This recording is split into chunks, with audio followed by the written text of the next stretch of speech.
Did you get screwed in FTX? Yeah. How much did you lose in FTX? You don't need to. No, give, I put it on YouTube. You don't need. It's like you did? more than $1 million. You lost $1 million Yeah. on FTX. Yeah.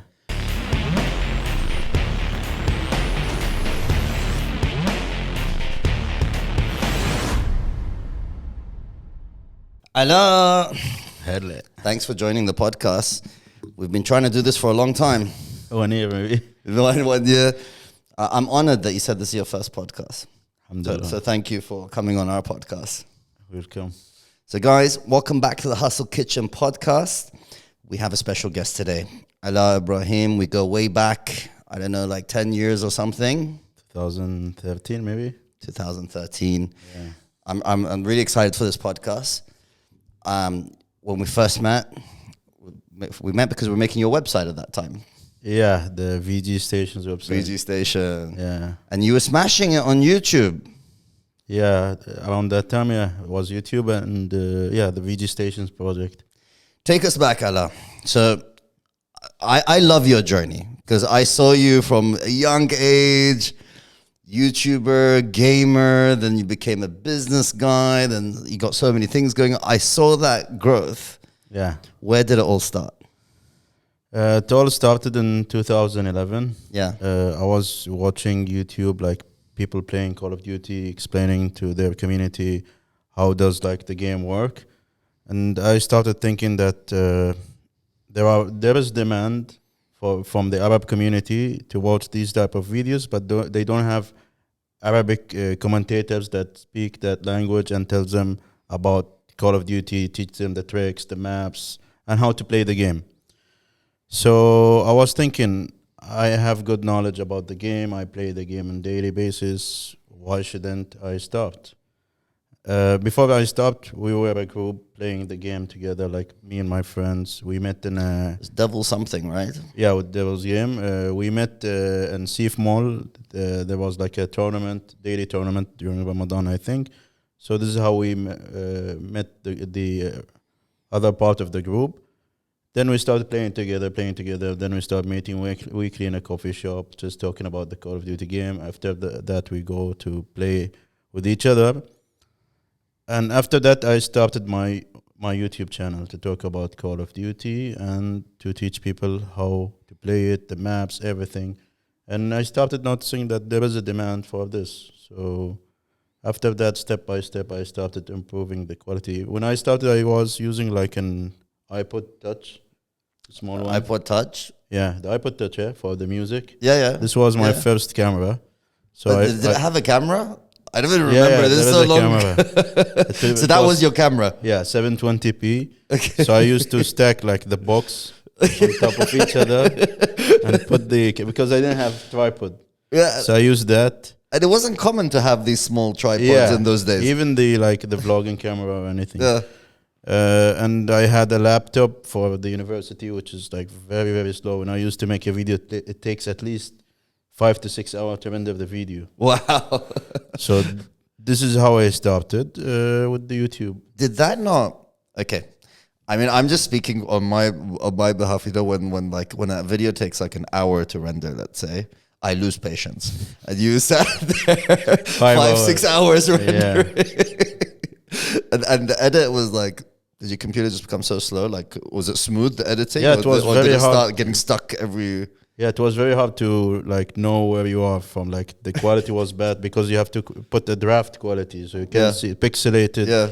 So you can't see what you want to do directly. So you have to wait until it shows. Then yeah, it was taking a lot of time. So Alaa, in the beginning, did you start as a gamer? Like, was that your passion, or were you like, I want to do the YouTube thing? Like, or did the YouTube thing come later? Like. No, I was a gamer. I was playing since like the Atari era, like or Atari, Sega, PlayStation 1. Then I got PlayStation 2, 3, 4.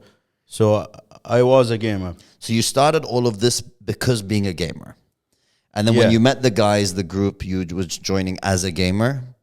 Yeah, I loved Call of Duty, but at the beginning when I bought my PS4, PS3, PlayStation 3, I didn't have the money to buy the game, so I took some money from my friend to play the game. First, I took it from my friend to play it. I didn't buy it, so I played it, got used to the game, love it. Then when the next Call of Duty came, I took money from my friend to buy the game. Okay. And then where I got addicted to the game itself. Okay. So and then the YouTube thing came from where? Because of the group were doing it? No, I was watching YouTube most of the time. In English or Arabic content at that time? I didn't see any Arabic content. So it was all English. Yeah, like mostly English, like some guy named White Boy, Alaa, like these are the optic games. These were like the top people in Call of Duty community and the YouTube community at the beginning. Okay, talk us through your YouTube journey. So when you first started, when did you first start your account? 2011. No, I had another YouTube channel. Okay. I used to like upload random content. Yeah. Like my cats, some clips from Call of Duty, me racing some other guy in a car. Okay. That's it. So then I had to like make a new YouTube channel. Yeah. And I called it DVLZstation. So DVLZstation, when you first started, you started that in 2011? Yeah. And how long did it take to grow to your first 10,000 and 100,000? 10,000, I think maybe 1 year or 2 years. I'm not sure. 1 year maybe. It was very hard because when I started YouTube, no one cared about social media. YouTube, I think it was 2008 it started, or like it's been a long 2008 or 2006. Maybe even before though. Who knows? So people are not used to social media. People didn't have Google account. They are still with Hotmail, Outlook, Live. So in order for you to interact with the video, you need to have an account. Yeah. So if you don't have an account, you can't like, you can't subscribe. So people didn't care about making an account for YouTube to support the creator. Yeah. So it was very hard to like share the video. It's very hard. There wasn't like many options to like put your video on other social media channels to for people. What social media did we have at that time? Facebook, Twitter. That's it, right? That's on YouTube. Yeah, there was no Instagram, Snapchat, or any of these. Yeah. So it was literally Facebook and Twitter. Also like Kick. I know. Something was everyone Kickback? Yeah, there are some, but not really famous. Yeah. So how did the journey from growing the account go? Like, you know, a lot of YouTubers. I mean, I'll count myself as I upload videos. You get like no views. Yeah. Like, how long did it take for you to get views? Like in the beginning when you were uploading in the first months, were you getting views, good views? No, or was it like 500, 1,000 views, 300?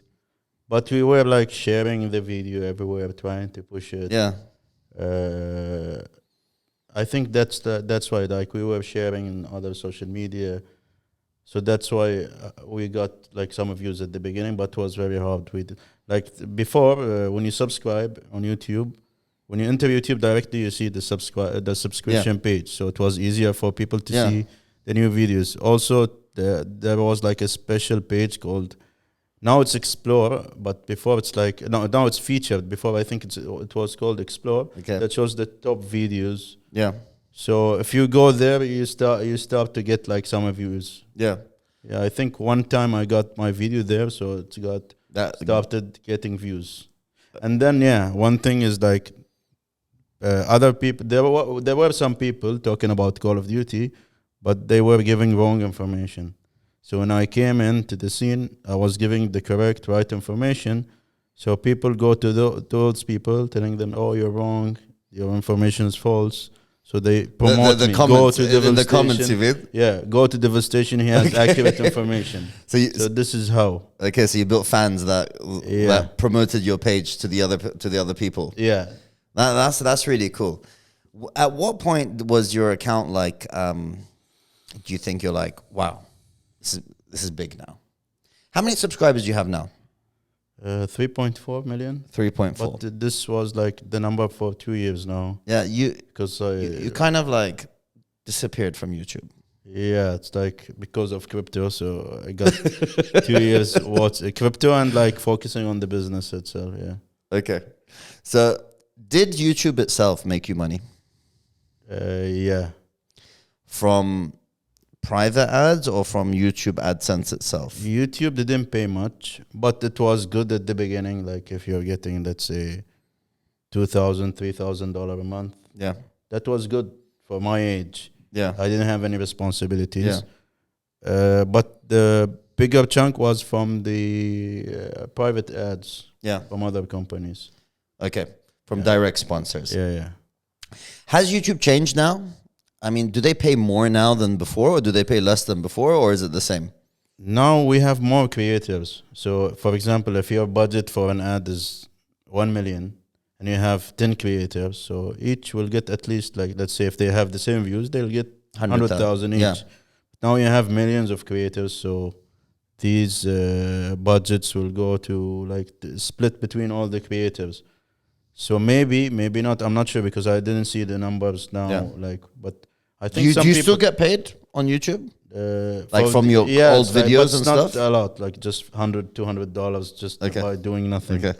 Yeah, but I think there are people who are getting good money from, like, the difference is like people in the US are getting more. Like if you upload a video and you get 1 million views before, I don't know the stats now, but before, if you upload a 1 million views video, you'll get $2,000, $3,000 in the GCC. But if your viewers from the US, you'll get $30,000, $40,000. That's a huge difference. Because the CPM is high. So what's the CPM? What's your CPM? Do you know? Below $1, I think, or Below $1. I think, yes, maybe $0.50 or something before. I'm not sure now, but the good thing was during Ramadan, Pepsi was like putting a lot of budgets to YouTube. So during Ramadan, all the creators will see them uploading heavily on YouTube because this is what pays the most. Yeah. Is the CPM, do you know, is the CPM based on what country you're in, or is it based on what country your audience is in? The viewers, like where they viewers are watching. So from. like if you're making content and you're here, but your viewers for some reason are in America, US, you'll get the higher so you get payout. US money. Yeah, the So- higher payout. Okay, so is it just Arab money that's less? Yeah. Okay. They don't, because they go directly to the influencers. Yeah. There they pay directly the platform. Yeah. So it's cheaper for them to pay directly the influencers here. Yeah. Yeah, that's why like YouTube is getting less budgets from the companies in the Middle East. So the influencers here have ruined the YouTube money for the local creators. Yeah. Okay. Did you change content after a while? You weren't always games. I remember your content. It wasn't all gaming. Like you were doing like weird, entertaining content. Because if you don't keep up with the trends, YouTube will push you back. Yeah. Like they will not put you on the main page, the suggested page. So you have to keep up with the trend. Like for example, in my the beginning of my YouTube channel, like it was focused on Call of Duty. Yeah. Then it went to FIFA, then Minecraft, then started to challenges, then vlogs, and now it's like in general. Now I think now mostly like the Mr. Beast type of content in YouTube. This is what getting most of the views, and then it will change to something else. Yeah.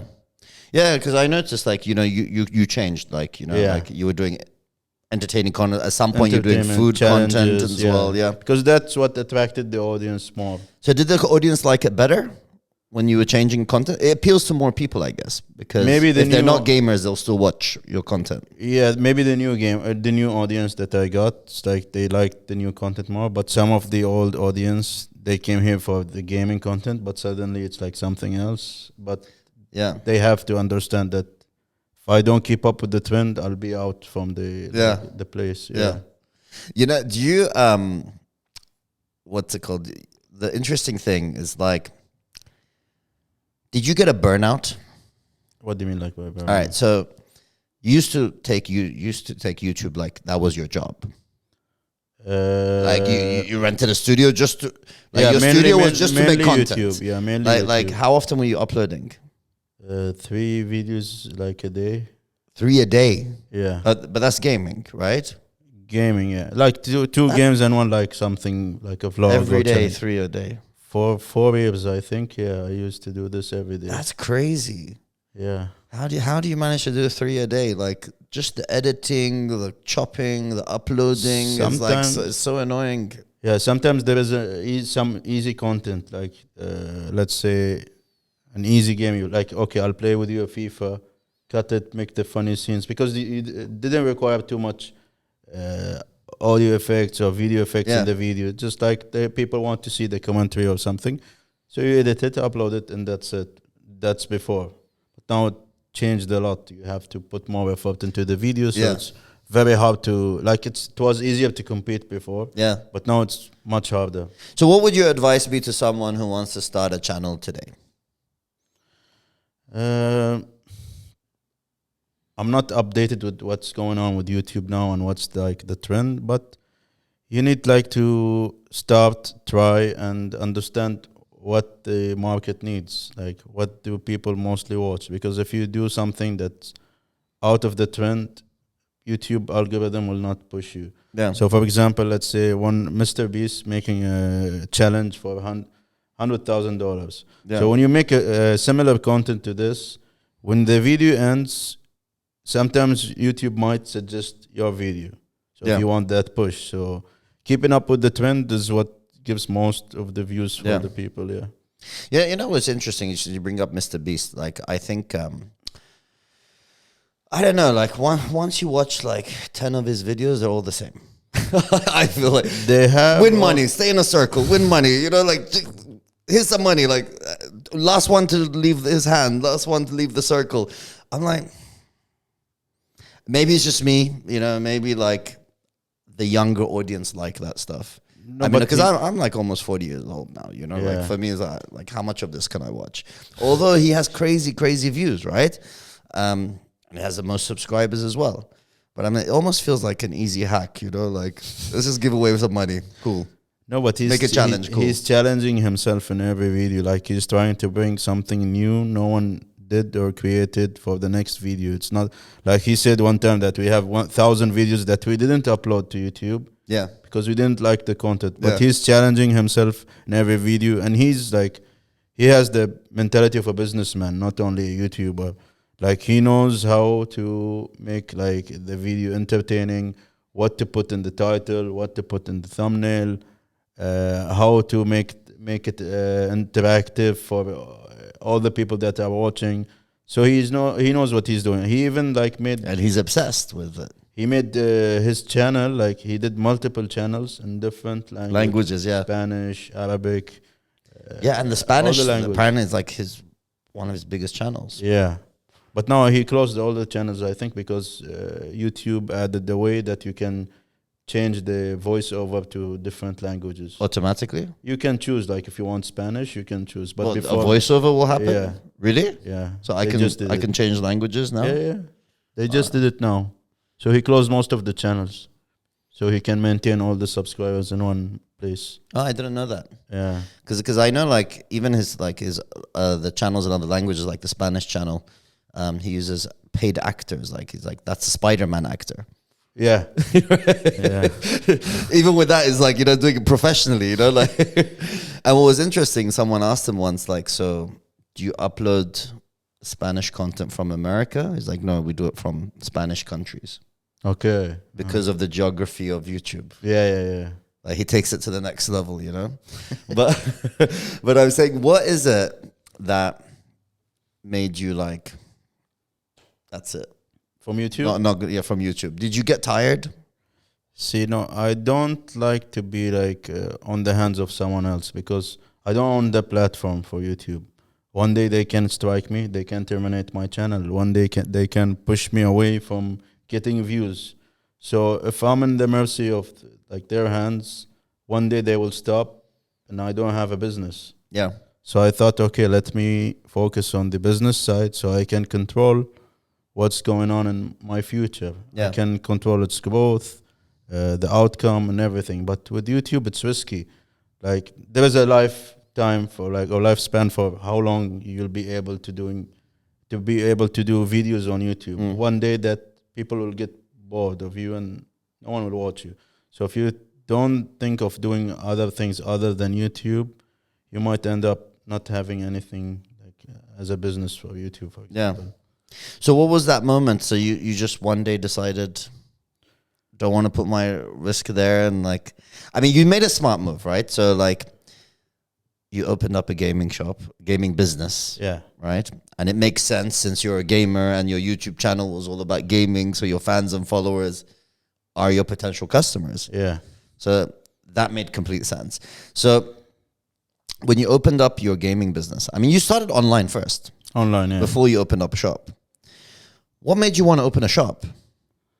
Like the retail shop in Bahrain, you mean? Yeah, I mean, since like, you know, you're like, you know, you got a huge following on YouTube, Twitter, Instagram, etc. They're all gamers. You were running, it was called Kazasuk, right? Yeah. Your web, it's still there, right? Kazasuk. So you're running your website, Kazasuk, selling your products there. You have no cost of a shop. You have no overhead of a shop. What made you be like, well, let me open a shop as well? So like what I understood from the market, people switch from a shop to a website. Like Yeah, this is the next yeah, you went the other way around. I went the other way around.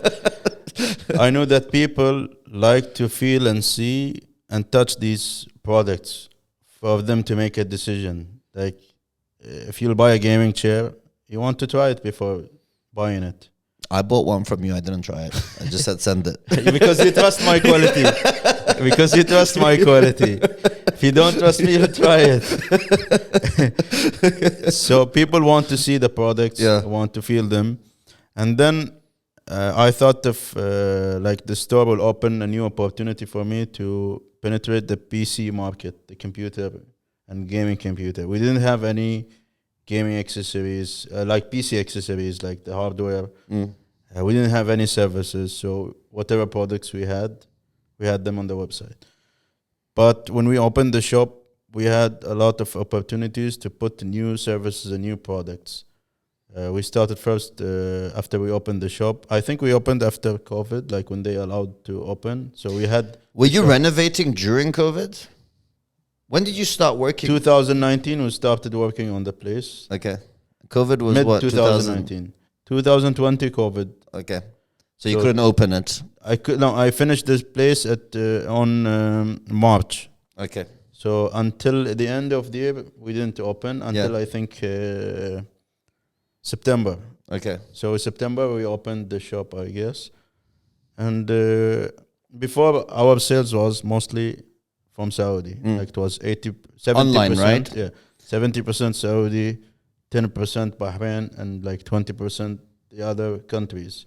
But after we opened the shop, Bahrain is like 50%. Oh, so Bahrain's gone up. Yeah. Has Bahrain gone up or has Saudi gone down? No, Saudi is still the same. Like we have the same number of shipments, but Bahrain went up a lot because, as I said, we brought services, new products that the Bahraini market needs. And we have a lot of unique products, unique services that not everyone can provide in the market. So, and we have our own brand, Devo. So we have some advantages in the market. Yeah. Yeah. So you're getting a lot of, but the Bahraini customers, are they buying it like at the shop or on the website? The PC builds, we don't have them in like the website. We have them only in the shop. So the PCs are in the shop. The services, we have them in the shop. Okay. So mostly they are coming to the shop. Like if we have, let's say, 50 orders a day, we have like 35 in the shop, 15 from the website, for example. Okay. Okay. Yeah. Okay. So you have your own brand. Yeah. Devo. Where did the name Devo come from? Devo is like my channel is DVLZstation. Yeah. So it was rhyming both together, like DVLZstation, Devo. So this is how I thought of giving it the name. Like also another thing is like in Call of Duty, you have a clan name. Yeah. They only allow you to put 4 words. 4 letters. Yeah, 4 letters. Yeah. Yeah. So you have to. I had to think of a 4-letter name. Yeah. So it was the easiest was Devo. Okay. Devils because we had DVLZ and then it was like Devo. Yeah. So this is it. Okay. How many products do you have under your own brand? Like maybe in total 100, but it's like you have 100 different things like under the Devo brand. No, you mean like Devo brand or Devo brand? Only Devo. Yeah, only Devo. Like your own, like it's a Devo brand products. How like do you have a lot of? In things? total, we have 100. like let's say 12 chairs, 5 monitors, different types. Different types. Yeah. Like around 100. When you're buying things on your own brand, you have to buy a lot, like quantity, like. Yeah, for example, now I have a chairs container coming. It's like 6 containers, 40 feet. So it's like 2,000 chairs. 2,000 chairs. Yeah, so Does it take a long time to sell 2,000 chairs? depends on like the season, like what offers we have. But it's like every quarter. And we still don't have like distribution or anything. We still sell at our own place. That's interesting. So have you thought about distribution? I Like did. Devo brand products in other stores, other did. countries? Yeah, I did, but I didn't have any official communication with anyone yet. Okay. So if you own electronic shop, gaming shop, anything relevant to gaming, you know why you need Devo products? Because he's marketing it for you. Yeah. And telling them, go to your local supplier. We have a new website because see, another thing, we didn't approach the distributors. We didn't work fully on like the marketing, the website, the branding for like the products. Like we don't have a team for Devo yet. Okay. We have a team for Kazasug, which Yeah. is like pushing the Devo products. But the plan for 2023, like to have a team for Devo's, like special marketing team, designers, like product manager, all this, like to make this like one of the most successful like brands in the region. Inshallah. So we have this plan for 2023, like this year. I think 2023 is going to be a good year. I hope so. I think we're finally over the bullshit of the past, you know, the COVID and this and that and that. I think finally, like now everyone feels start on a fresh page. I hope so. All depends on what's happening, like outside also, like the US, the Russia. So if they calm down, that we can have good business for this year. Do you have a lot of competition in Bahrain? Competition, like Because I don't really know the gaming market, so I don't know what the gaming market in Bahrain is anyway. Like, are there a lot of stores or businesses selling similar products? there are like shops, but they have different like okay, we have one shop that is like PC shop, and you don't have like many shops that sell everything. Yeah. Like they are specific with what they have, or they have like small quantities. So yeah, there is competition, but it's not like that. It's not like big because burgers. we have our own things, they have their own things. Yeah. But sometimes, yeah, we have competition in some type of products. Have you considered opening a shop in Saudi? This is the plan for the Q4 of this year. Because that's where the money is, right? I know. That's I where the know. population is. I should have opened it like 2 or 3 years ago. Should have opened it there first before Bahrain This is what. as a shop. Yeah, but okay. So to run the business, you need like staff, and most of my staff here. So if I'll go there, it will take a lot of my time to like Be in there. Saudi and Yeah. like operate the business. I can't just like Send your go brother. open. Send your brother. Like, khalas, you're living in Saudi from now. I'll take care of Bahrain. You take care of Saudi. Yeah, and you need to like to understand their law, their regulations, the requirements, and even like the VAT. They have like 15%, so it's scary to. Yeah. So and there is like zakah, there is some tax on some of the products. So it's like a lot of cost that I'm not like aware if I like be able to cover them or not. Okay. So I have to do my study first. Okay. I didn't have time because I'm still building here. Okay. Here's a question for you. Since you sell products to Saudi, and some people asking me, and I wasn't sure. I mean, I thought I knew, but you would know. If a customer buys a product from you from your website from Saudi, are there like extra taxes and stuff you're paying, or is it just like normal? There are like what they usually charge is like when you ship it, if it's below 100 dinar, they pay only VAT, 15%. On top of the 100. Yeah. So if it's 100, they'll pay 115. So you charge the VAT Yeah. on the website. Yeah. Okay. So it's like 115. Above 100 dinar, they will pay 50% VAT. Then there is tax on the product. Like for example, if it's like PlayStation 5, they'll pay 5% extra. So it will be 20%. Does it depend on the product, or is it fixed 5%? There is like HS code. I think it's called harmonized code or something that is like how to define the category of the product. So there are products 5%, 10%, 15%. Like you see how the So this- cigarettes is 100% Yeah. tax. Like these are categories. So your website must be really complicated. From your point of like this product, Yeah. like if it's coming from Saudi, this much. But it's if like this product, categories. 5%. If this Yeah, one, I 10%. have like a lot of extension to like Yeah. fix each of the cost. Yeah. Then there is if you will pay 15% VAT, 5% tax, then there is something called bayan that you need to the customs need to fill. It costs around 2 BD per shipment if it's a high value shipment. So this is the cost mostly. And I'm assuming most of your shipments are high value, right? Like if they're buying actual gaming machines and stuff like this. Different. Like we have like low value and high value. So it's cheaper for the Saudi to drive to Bahrain, buy Yeah. it from you, and then drive it back. Yeah. And we are like going to register and I think a VAT-free planet something. Okay.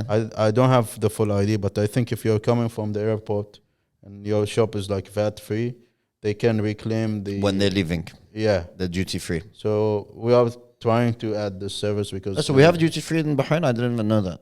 There is like something called VAT Like free. to I'm claim not the sure. VAT. To claim the VAT. It's Yeah, like, yeah, it's like in the UK. Like yeah. in the UK, yeah. So they can claim up to a certain amount. Yeah. So this is a benefit for us if we have, but it's not only for the airport. Yeah. It doesn't work for the coast. It doesn't work for the causeway. Yeah. What's the logic in that? It's like you're still leaving the country. Yeah. So, do you spend much on online ads for your business? Or is your social account enough that you don't need to spend on online ads? No, we spend like online ads or like spending on influencers or separate. No, like sponsored, not influencers, Okay. like sponsored ads. Yeah, we spend monthly on like Instagram ads mostly. Yeah. Do you spend on influencers? Yeah. Yeah. Gaming influencers or just Gaming random? influencers. Gaming influencers. So specific to the field. Do you sponsor anyone's channels? We had like for 2 years, I think. Yeah, for 2 years. We used to sponsor 4 channels, 4 streamers, Twitch streamers. Yeah. Is it worth it? Did you get the return? Sometimes, yeah. Sometimes no. It's not worth it. Okay. Do they charge a lot? No, you're talking about local streamers, right? No, I'm like from Saudi or something. Yeah. It depends on like what you have. Like if you have something to promote, if they're like, so they are popular for a reason. Let's say if they are Fortnite player. So if they are promoting you and they are winning like cups, trophies and everything, you'll get good return because people want to see what they are using, what they are buying, what they are playing with. But if there is nothing, like no tournaments, nothing, they will not be able to promote you and like their viewership will go. Isn't there like daily streams like high enough? Daily streams? I'm assuming these streamers stream every day, right? Yeah, they used to do daily streams. Yeah. Yeah. Is Twitch more popular than YouTube for the gamers? It's very hard to streamer compare. wise, I mean. Like streamers, no, Twitch is more popular. Yeah. Twitch is more popular, right? Yeah. And on Twitch, and they get paid, right? Like people donate money and stuff to them. Yeah. Did you ever stream? Yeah, Did you get donations from your streams? Donations, subscription. Yeah. Yeah. Does it add up? Yeah, if it's your own career and you have like some good donators, yeah, it can make big money from it. So here's my question to you: since you can't be bothered with the YouTube anymore, right? Yeah. No time. Is it no time? Is that the issue? No. Like today I recorded. I saw you do some videos. Like today I recorded my first video for 2023. Oh, congratulations! And it's only the third day of the month, or the second day of the month. So I hired someone to shoot the videos. I hired an editor, motion designer. So I'm gonna go back. You're coming back? Yeah, like 2 or 3 videos a week. DVLZstation's on a comeback. But this time it's different. Isn't one video a week enough? YouTube doesn't like this. Like they want it's if my channel is dead, I have to make more content to get it back. Oh, you have to? So isn't it like if it's a regular, like for example, every Wednesday? I thought it was just about having a schedule. I didn't think it was about volume. It's not about volume, if but you just say every Thursday 5 o'clock. How much people want to watch you? Yeah. Like if they want to watch you, they'll wait for like 1 week, 1 week, 1 week. Like, but if you have to, like, I need them now, so I have to show my presence. That's your market. Yeah, I need to show my presence because most of them left me for other creators because I left. You abandoned them. Yeah. So my plan is like, because I didn't have time to record videos. I'm always in my office every day. Yeah. So the video editor suggested me like, people want to see what you do. Yeah. Show us what you do. On a Business daily stuff, basis. right? Yeah. This is actually the question I wanted to get to you here. Because when you started your YouTube channel, it was in 2011, as you said, the DVLZstation 2011, channel, yeah. right? So in 2011, that was 11 years ago. Yeah. So if your followers or subscribers, if they were, let's say, 12 years old, now they're 23. Yeah. It's If they were 15, now they're like 26, 27. Yeah. So they're not kids anymore. So because they're not kids anymore, but they remember you from that time, right? So that means they probably are interested in more grown-up content. Don't you think? What my point is, like, are you trying to bring the kids back again, or you're like, no, these are my OG fans, and now they're older, so now I should give them, and you're older, so maybe you should give them older content. The OG's fans also got busy in life. Like the kids, they used to be kids, right? So they had more time to watch YouTube and like engage. You know, the kids like to comment. They want to, like, if you see them or not in the comments, so they engage with you. But now the older you get, like the YouTubers I used to watch, I don't watch them anymore. Unless they grew up. So, okay, so like, for example, I think like a good example of this would be someone like Logan Paul, right? Yeah. So like when his vlog days back in the day, which was all this, like all this, and now it's like very mature, chilled out, like you could, there's some more adult content now, right? Because obviously his audience grown with him as well. Have you given that any thought? Like in terms of maybe they do want to see you doing your business stuff, the gaming, business behind gaming, etc. You know, the more serious stuff that you do in your life. Yeah, this is what I'm planning to do. Like now, so I have a new branch in Rafah. I just like signed the agreement to open one. Are you opening a second branch? Yeah. So we have a plan to open in Rafah and Maharag, then open Saudi and relocate our office. So we have a lot of work this year. Good. So it's an opportunity to vlog this content. Like, absolutely. For example, when I went to the design company, I told them one day I'll come and I'll record this discussion, the meeting. How are we choosing the place and everything? So they said, okay, so it's a content. Then I'll go to the place. I'll show my audience the place. What are we planning to do? And when it's ready, you'll show them how it's... I like this. See, this is what I mean. This is the interesting content. For the older group. So you're not going to be gaming, right, anymore? Yeah. And this way, I'll share my experience. Like, for example, before the podcast, we were discussing about the mezzanine. Yeah. So if I talked about it in the video and you know that this costed him this much, you will know that if the price was higher or lower for you. Yeah. So if I bring these details, people will be aware when they are doing their business, the cost, the needs, what they need to do, who they talk to. So there are a lot of opportunities to make videos from this.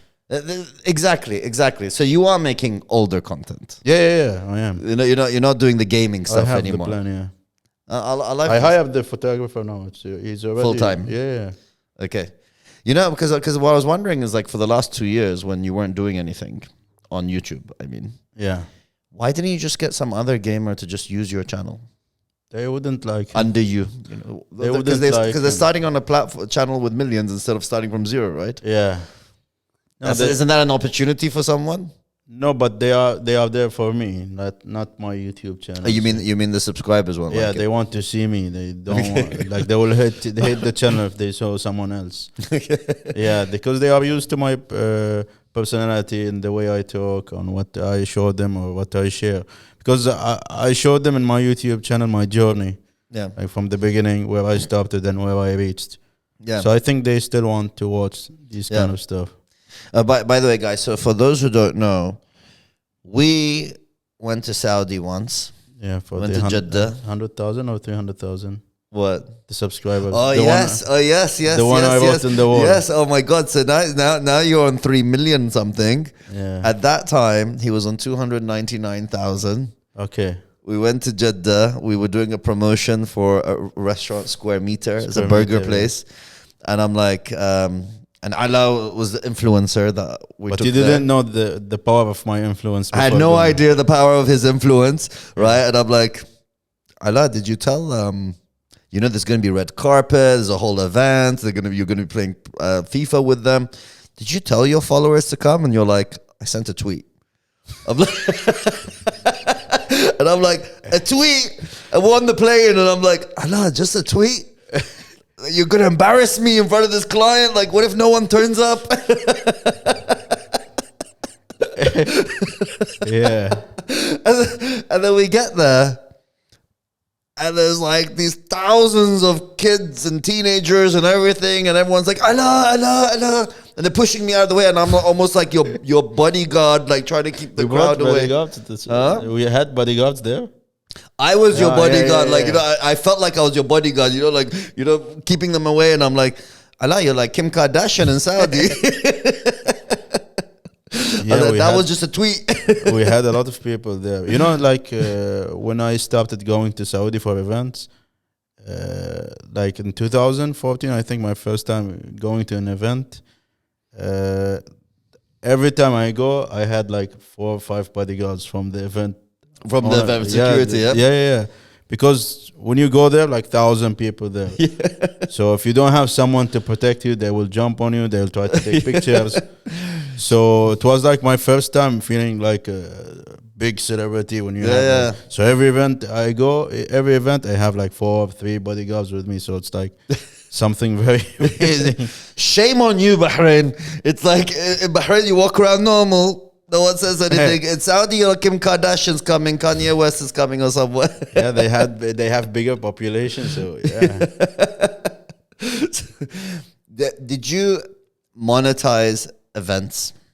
Like what do you mean? As an influencer, like, do you get paid to go to these events? Yeah, we had like so many, like some Fanta, some restaurants. So we had a lot of opportunities when Was it good money? Of course, yeah. Yeah? So it was worth it, yani.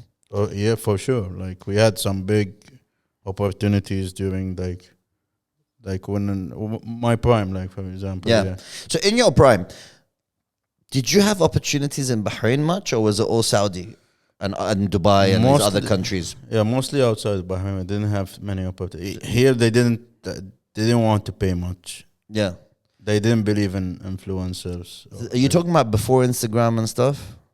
Like with the beginning of the Instagram people who came in, like, yeah, I think at the era of Ahmed Shabib, Khalid Janahi, when they started here. Yeah.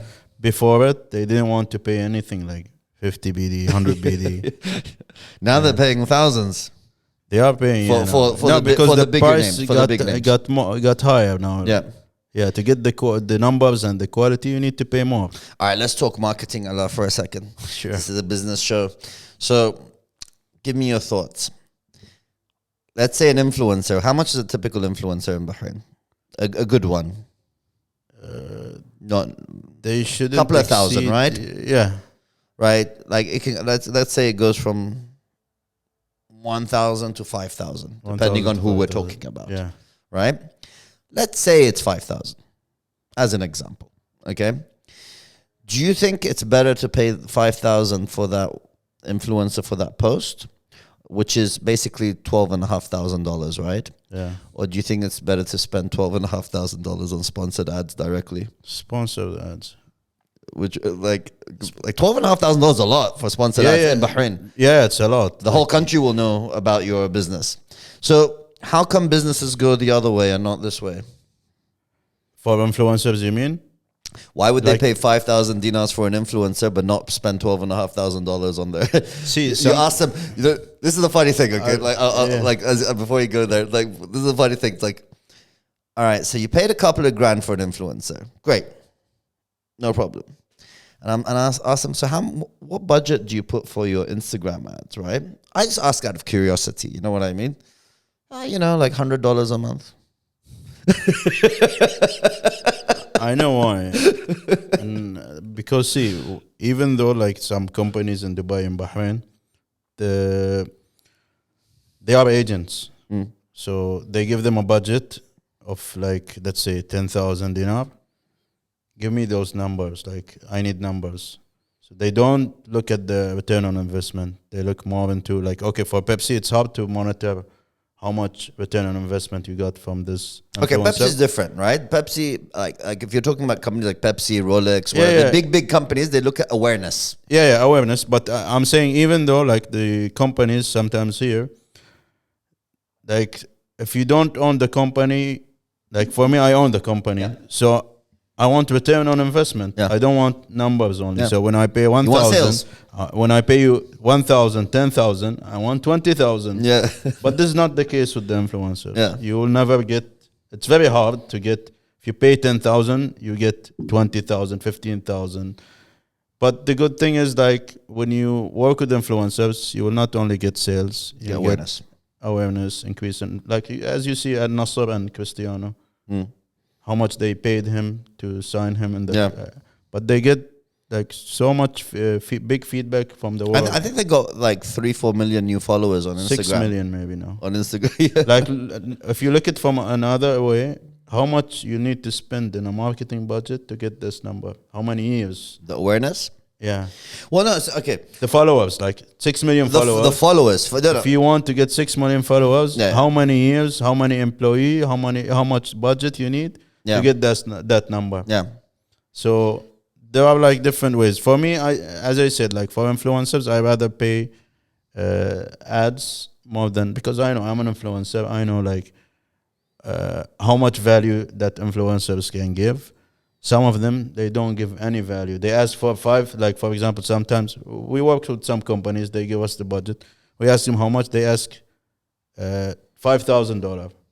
How many views they get in their videos is 100,000 views. When I calculate it, I don't think I'll see any return on investment that is equal to the amount I paid. Like maybe some awareness, but then it's not worth it. For me, it's like if I pay 5,000, at least, as I said, half. But some influencers can't even reach half. They're just asking for high numbers. Yeah. This is what I'm saying. See, look, I have no problem with influencers. Each tool has its own use, let's call it. Just in my experience now, obviously from a marketing point of view, what I see is like with influencer advertising, you get a spike for one day, maybe 1 week maximum. Like let's say he posts today or she posts today, you get the spike today. Yeah. You get the awareness today. But in 3 days, everyone's forgotten about it because she or he is posting more stuff every day. Your story goes back, right? So even as a business, like let's say it's a restaurant or whatever it is, right? Yeah. You get business for a couple of days. And then the full effect is gone after those couple of days. Of course. But whereas if you're running your own ads, that $12,500 or $5,000, even $5,000, as you said, you're splitting it over the month, right? So it's constant. Like every day, things are happening. yeah, but it's his job to push the audience to you, but it's your job to maintain them. Yeah, I'm not saying okay. Like, Okay, he'll give you 5,000 followers, but not necessarily. Let's say no, not necessarily. That's what I'm saying. Like I wish you get 5,000 followers. You know, maybe you get 500. let's say okay, you have 500 extra followers, Yeah. but you need to maintain know them. how to maintain them and attract them. Yeah, I agree with that. I like agree. maybe those 500, if you go like just a random calculation, if you pay $5,000 for this guy and he gets you 500 customers, and you get from them, let's say $2,000, but if the business is smart enough, he'll know how to make like more money from these 500 that he got, and like try to double it and maintain them more. Yeah. Yeah. I agree with that. What I'm saying is like, you know, obviously in the marketing mix, you should probably have both, right? Yeah. So you have the influencers when you have something big news that you want to push or big offer or something like that, you know, something exciting, you know what I mean, that's happening, that you just want people to know all about it today. Yeah. And then obviously you have your ads running throughout the month, you know, with different campaigns, different things happening. Do you think, well, I find interesting. So on an influencer topic, I'm not trying to bash influencers here. I'm just trying to Influencer. Don't worry. See, you know when it comes to like, do you personally, when you watch influencers about restaurants, for as an example, I'm just putting restaurants as an example, do you believe anything they say? Not They're like, oh, pasta, only ajib, burger. the- Like I've never heard one say something is bad. Like it's always It's it's very impossible to like someone who will accept an advertisement and say it's bad. because you're getting paid. You can't. Yeah, if you're getting paid, they like it's either you accept it or don't accept it. Don't take the money. Maybe that's why you don't see someone say bashing a product because they don't accept maybe a bad product. Yeah, because it's Some. either don't take money and be Yeah. honest, or take money and lie and say what you needs to be said. Everything's amazing when you take money. Yeah. But I'm saying, do you think the audience, the audience, the followers, do you think they're waking up to this? I swear influencers had more influence a couple of years ago. Before, yeah, but now Like they do a story and like the place will be full. Like I feel like now people Now are it's like, too many. liar. see now there are too many people that are like doing social media. I don't call them influencers. They don't have the influence. They Yeah. just have the numbers. Yeah. Now it's in TikTok. You see someone with 1 million followers, but if you go to his other social media accounts, Yeah. like 10,000, 5,000, you don't have the strong influence to Yeah. push his audience there. Yeah. So there are many people who are not influenced, just a social media star or something. I don't know why they call themselves influencers. To charge. Influencers, if you can influence someone to do, To do something. yeah. But if you don't have the influence, you're not like an influencer. Yeah. So yeah, there are many people like this. But sometimes, see, it depends also on what they are promoting. So if you pay someone you pay someone $5,000, and he's promoting a laptop for 1,000 dinar, maybe one will buy or two. But if the same laptop is for 5 dinar, Everyone what will buy. happen? Yeah. Yeah. So it depends on the offer. On the offer, yeah. Yeah. So for example, I saw one the design company that Man, like flash deals days. yeah. We didn't even need influencers and like 1,000 people would turn up. Yeah. The company that I'm working with for the design for the shop, Yeah. I saw the advertisement in Khalid Janah's story. Okay. When I was watching the story, I saw the place. It's very nice. But from what I saw, I thought it was very expensive because I had rate before. It was 2,000, 3,000. Are these interior designers or? Yeah, interior designers. So I was watching his story. Then he was like, they'll give you good price and everything. I wrote to him, 70,000 dinar. They will charge. 70,000? As a joke. Okay.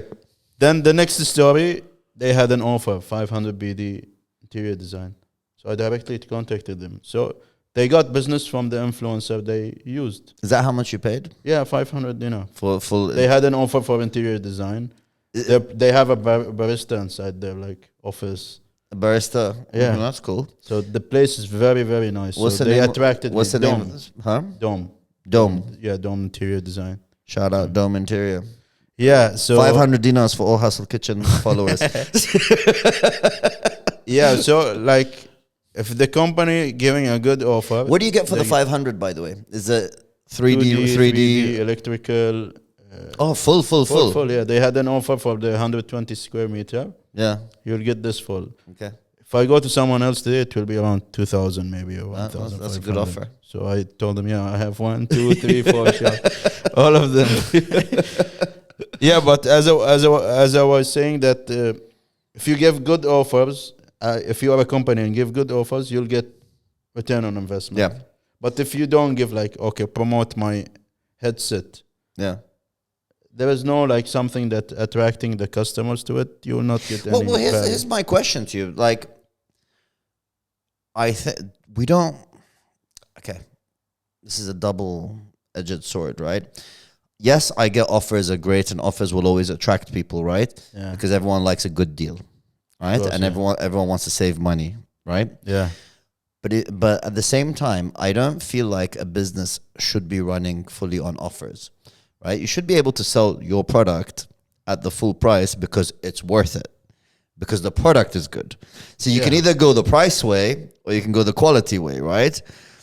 It depends if you don't have a competition, like big competition, your product is if you have some valuable. uniqueness to it, right? Yeah, if it's valuable and Yeah. there is demand, Yeah. you don't need to do an offer. But if you have I'm selling a chair and 10 other shops are selling chairs, maybe people don't understand my quality and they see other chairs half of my price. I have to attract them at least with an offer. Yeah. so they can come. But if I say like this gaming chair is 100 dinar and promote it, but he can say, Because an amazing chair, Yeah. so comfortable. You know, but then he'll say 100 dinar, they will not come. But if he says like it was 100 dinar and there is an offer now, it's for 70 BD, they will come and buy. yeah. So there is a difference in the way they deliver the message and what you have like as a company to offer to their audience, like something attractive. Okay, I know this company, but what's the value from like this guy promoting it? He gave me a value discount, for example. Yeah. Yeah, so this is what I'm saying, that if there is like some value, extra offers, like a special case, people would come. Yeah. But if the influencer is only talking about the product, it depends on the like the viewer. The awareness, yeah. If he likes the product, like if the product, product's he'll buy it. interesting, yeah. And it's not obviously just products, service as well, like a Services, hotel, yeah. whatever, you know, like could be anything. Yeah. Do you give you give special discount codes to your influencers to track their results? Yeah. We see like we have a tracking website.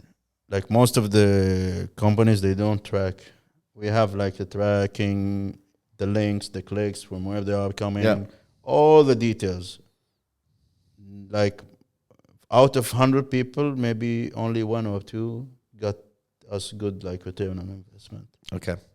So yeah, it's very hard to get like if you're gonna use too many influencers and you want to get some like what we give them is like, and what they give us is less value than what we give them. So would they not be willing to like? I mean, I don't know. Like, would they not be willing to like not take the money from you up front, but have a coupon code and you give them commission on every sale? See, if you try to negotiate, Go the other way around. if you know try what I to mean? negotiate with the influencer and he's like very confident about his audience, try to negotiate with him like with a commission based. On sales, They will not agree. They will not agree No one will agree. because they don't think they can get the sales. They like if someone is charging you 10,000 dinar, for example, and you tell him, okay, if you get me 100 people, I'll get you like 20 BD each. So it's Per like customer, yeah. so it's like 20,000 dinar. Yeah. He will not agree because he knows he can't like get. Some people might, but most they will not agree on commission basis. Yeah. Like Amazon affiliate, you know? Yeah. Like, you know, with all the YouTube videos, if they're promoting a camera, they have the Amazon link for that camera and they make their commission that way. Yeah. But yeah, so people won't agree. Won't agree on commission because they know that. They're afraid. Yeah, they will not get that. Like people will not buy the because some of them they might promote bad product. They know the customers will not like it. Like for now, for example, too many websites are trading websites trying to promote it. Some people accept it for the money. What website? Trading, yeah. like for crypto. Good you opened this. So like there are bad websites, they are not good, but influencers accept the money, even though they know no one will register. Like FTX and what? Okay, how do you feel about these influencers promoting all these shit coins and these scams that go around and these rug pulls? I mean, I don't know if this happens in the region, but you know, obviously in America and worldwide, this is very common, right? Where they push the price and then just sell it on day one. Pump and dump. The pump and dumps. Like I don't know if you'll take haram money. There are many ways to do it. If you know that there is a rug and people will steal their audience money, Yeah. you will not reach like somewhere in the future. People will know. Like Logan Paul now, he made an NFT, and after 2 years, they made a full investigation. Crypto like, Zoo. Yeah, Crypto Zoo. There was one called CoffeeZilla. Yeah, He made 3 videos investigating about the scam that Logan Paul. Like after, imagine that because of $2 million or $3 million, he destroyed his reputation, and he have like a drink called Prime now. This will affect his reputation in front of like future investors and people who are like their plan for Prime is to sell it As a company, yeah. Yeah, To like Gatorade, probably. Yeah, they want to compete with Gatorade, so the Gatorade buy themselves. So they are ruining their like reputation just for like 2 million or 3 million. And then they might get more if they didn't do like these kind of stuff. But some people don't care. Logan Paul's planning to respond tomorrow. Yeah. He's saying it's scam He's just going to blame someone else. No, it's obvious that It's obvious, what he yeah. did. Yeah. Like, okay, if you close the project, return the money to the investors. But even though, like, the investors, they should know that they might lose all their money. Like, it's risky business, the crypto. So you might put 100,000, tomorrow it might go to zero. You have to understand this, that it might go to zero, it might stay the same, it might go double the amount. But I think investors understand this. But I think what they don't appreciate is like, let it go to zero because it's a failed project, but not because you got scammed. The full story we don't know about it for Logan because he didn't sell anything. Like if he sold, yeah, like he didn't cashed sell. out. He didn't sell. That's if he the, cashed that's out, thing. that's like, what will save him. Yeah, if he cashed out, then he's there to blame. But he didn't cash out the money, so you don't know. But for others, like very bad to do this, like to scam people and like take their money. Are you still into crypto, like trading, or have you had enough? With all the shit that's been going on in the last year, like... So for 2 years, I was trading on FTX. Okay. Like FTX. Leverage trading. On FTX? Yeah. Did you get screwed in FTX? Yeah. How much did you lose in FTX? You don't need to... No, give, I put it on YouTube. You don't need It's to... like you did? more than $1 million. You lost $1 million Yeah. on FTX? Yeah. Was all your... crypto so stuff trading in FTX? the funny thing is I had like 3 wallets, like one on Nexo to make like yield on the money. This was my main budget there. I had some on FTX to trade because in leverage trading you Margin can have trading. you can have collateral, your like crypto to use it. For example, if I have $100,000, they'll give me 20x, so I get 2 million to trade with. So I had some budget for trading, and whatever I lose or make, I have it from this. And then I had some like other and different exchanges like Woo Exchange, Cocoon. But my main was Nexo. So when like the market collapsed, some exchanges were in risk, and I have that Nexo is in risk. So I was worried. And I had a loan there, like I had 100,000 loan. I can't take out my money unless I pay it. So I kept it there. I kept it. And then when I was scared, I paid the loan, took the money from Nexo and put it on FTX, the full amount. So when I put it in FTX, I had doubts to put it in FTX. I wanted to put it on Woo. But I like the UI of FTX. Yeah, and it's very friendly, and it's like the third biggest exchange. Who would predict that it will collapse? The branding was amazing. The marketing was amazing. Like they have a TSM esport team. They have Arena, Miami. Stadiums, yeah. They have so many things going and on. Celebrities all endorsing it. Yeah. And Kevin O'Leary from Shark Tank. Yeah, so all of these things show you that there was no way that there was something going on with the exchange. So I put my money there, trading, and until CZ from Binance started attacking FTX. Then I tried to withdraw. It doesn't allow me to withdraw anything. So I went max leverage trading. Like in this, trading with them. Like I used to trade for like 200,000, 300,000. Safe. Yeah, like 1%, 2% stop loss would take profit. But with this one, I went max. Like I went to Why? Because you were annoyed that you can't. No, take because your I money can't out? take the money. So like, might as well trade it. Yeah, so let it go. I can't do anything. So I enter one trade like when the market was going down. I traded and I got like $12,000 in 3 minutes. Like You just made one trade. Okay. So I went on max everything, 12,000, losing 5,000, losing 10,000, winning 20,000. So it was mix. Until the website, like, it's done. I couldn't take my money, so what to do? So I started now on, like, I had some money on Woo Exchange, so I put it on Binance. It should be safe, I don't know. So I'm trading daily now. After I took 1 month a break, I didn't trade anything, and now I'm trading daily. What's the difference in Binance and FTX? When I trade in FTX, I used to like win, then lose, win, lose, win. Like it's mix. You put a stop loss. Yeah. So sometimes there is something called SL hunt. So there is a liquidity there. So if you have a stop loss in somewhere, it will hit your stop loss and go up. This thing was happening to me all the time on FTX. I was suspicious about, is it normal? Why am I always losing like this? Isn't it just your trade? Huh? That's just your position. No, it's my position, It's but not about, they are it's not about the manipulating platform. it. They're manipulating the price. Yeah, I didn't know. Oh, you think they actually manipulate because the prices, the pricing? when FTX was fine, I didn't think they were manipulating it. But then I know now they used to use customer data to hit the stop make loss? people lose. To just and hit take the stop loss? Yeah, yeah. So Why didn't they do it? Like, they wanted to make money. They are fraud. So you're saying they're not just scam artists, they're not just using customers' money to trade and lose all their money on their behalf, but you're saying they also manipulate the price to make sure your stop loss gets hit so you lose your positions? I'll tell you why. Because when I used to trade with my friend. He's in Binance and I'm on FTX. And same so positions. we have the same stop loss.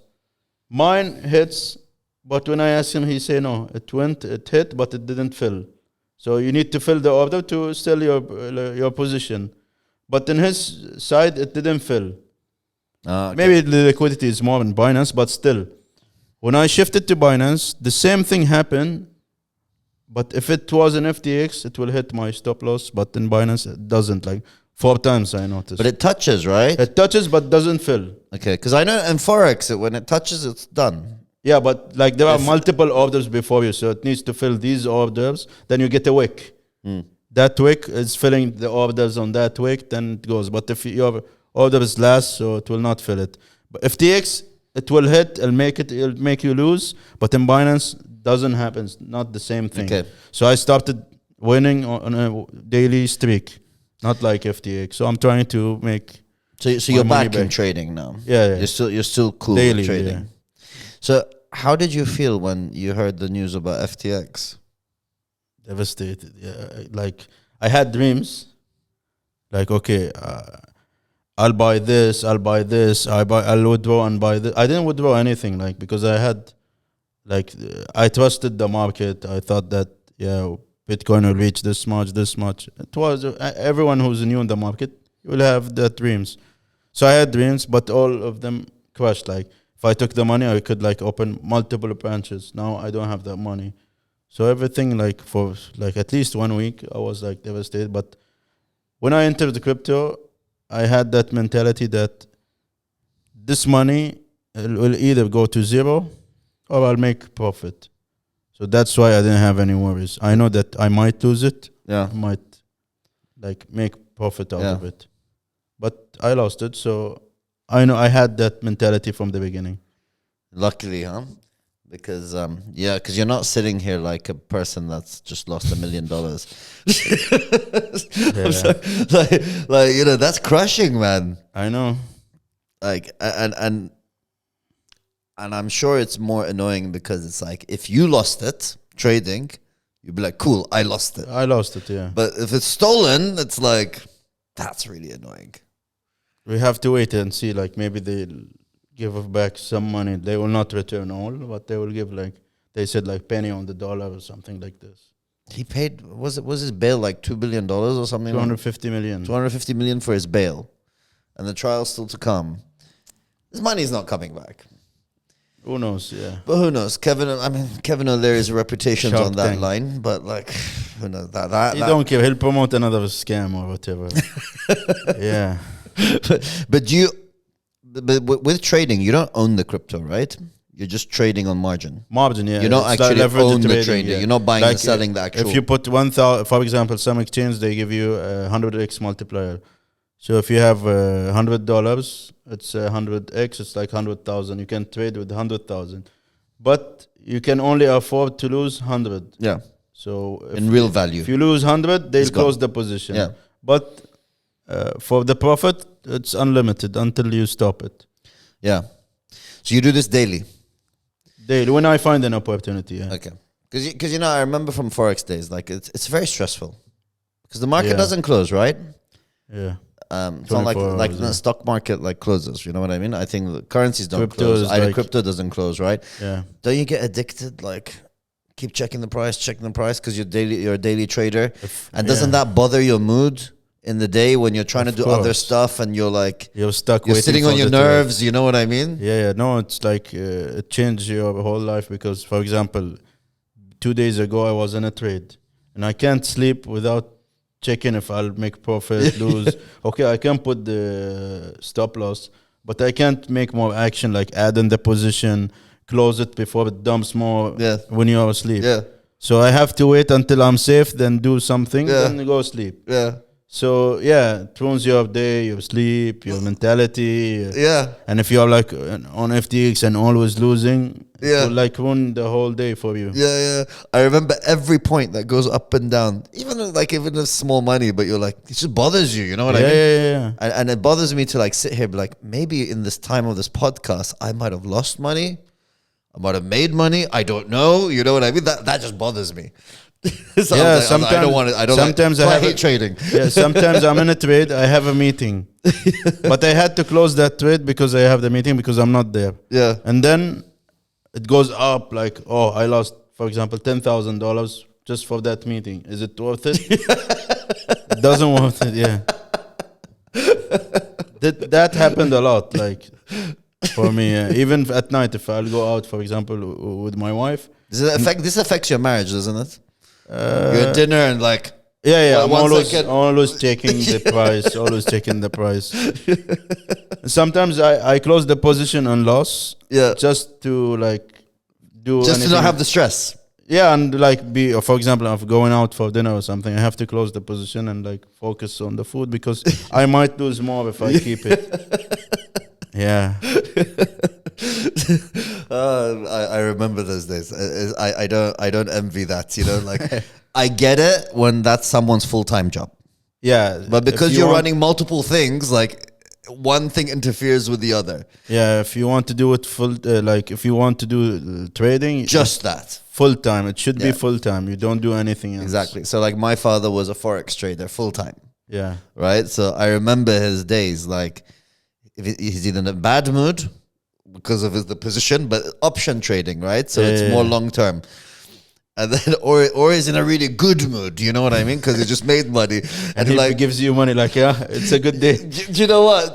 That's how exactly what happens. Like we're on holiday in Australia, and you know he's just on his. And it was a pager day, so there was no like smartphones, right? Yeah. So they used to have the pager, and you just get a page with the price updates every like few minutes. Yeah. And he's just like, you know, he's in a bad mood. The first 2 weeks of the holiday is just bad mood. Then one day he's like, yeah. All right, Hussain, we're gonna go buy Rolex. He bought me a Rolex the next day. He's like, the full holiday's paid for. Don't worry. Yeah. It's like he maybe like made what he lost before and he's happy now. No, because he puts he's very risky. Puts in position. This is the way he thinks. Like, we're going on holiday to Australia, right? That's a month of hotels, shopping, whatever. So he'll put a position of how much we're going to spend on the holiday plus more. You know what I mean? So the position is for the holiday. Okay. So why make the holiday a cost when you can make it as a profit? You know what I mean? So then when you make the money, cool. Now you can go as much shopping as you want. All right, Alaa. So we need to wrap this up. What is your plan? Your near future plan. So 3 stores here you want to open. Another 2 stores.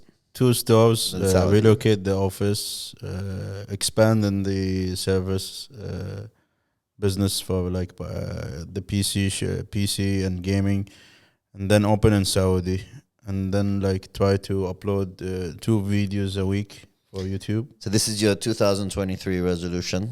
2 videos. It wasn't like I didn't plan it. Okay. It just like 1 week before the video editor like visited me. Why don't you make this? Okay. It's just into the plan suddenly. Yeah. Like I had a plan to open a gaming center. Yeah. And I switch very fast. But sometimes I make a decision directly, so I don't want like to Think switch about it to too something else Yeah. again.